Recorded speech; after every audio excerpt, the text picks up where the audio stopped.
We're back with the rest of the chapter about the game warden from Blue Moose, written and illustrated by Manus Pinkwater.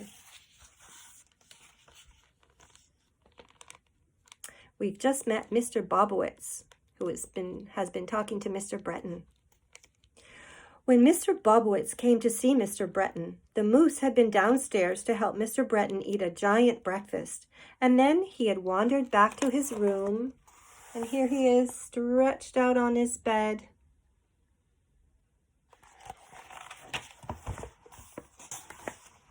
To enjoy lying on his bed until the lunchtime customers arrived. He heard Mr. Breton and Mr. Bobowitz talking. The moose bugled. He had never bugled in Mr. Breton's house before. Bugling is a noise that no animal except a moose can really do right. Elk can bugle, and elephants can bugle, and some kinds of geese and swans can bugle, but it is nothing like moose bugling. When the moose bugled, the whole house jumped and rattled. Dishes clinked together in the cupboard. Pots and pans clanged together. Icicles fell off the house. "I am not a tame moose," the moose shouted from where he was lying on his bed. Mr. Bobowitz looked at Mr. Breton with very wide eyes.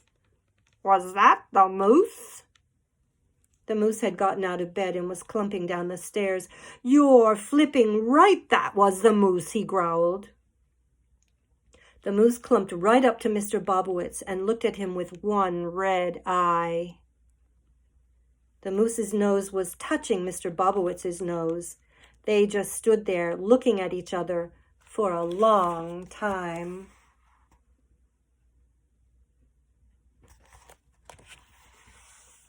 The moose was breathing loudly, and his eye seemed to be a glowing coal. Mr. Bobowitz's knees were shaking. Then the moose spoke very slowly. "You are a tame game warden."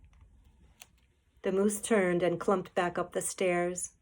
Mr. Breton and Mr. Bobowitz heard him sigh and heard the springs crash and groan as he flopped onto the big bed.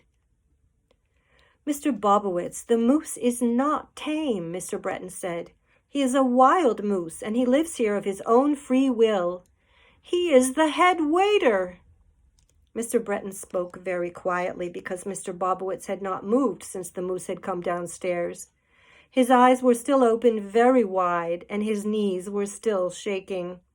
Mr. Breton took Mr. Bobowitz by the hand and led him into the kitchen and poured him a cup of coffee.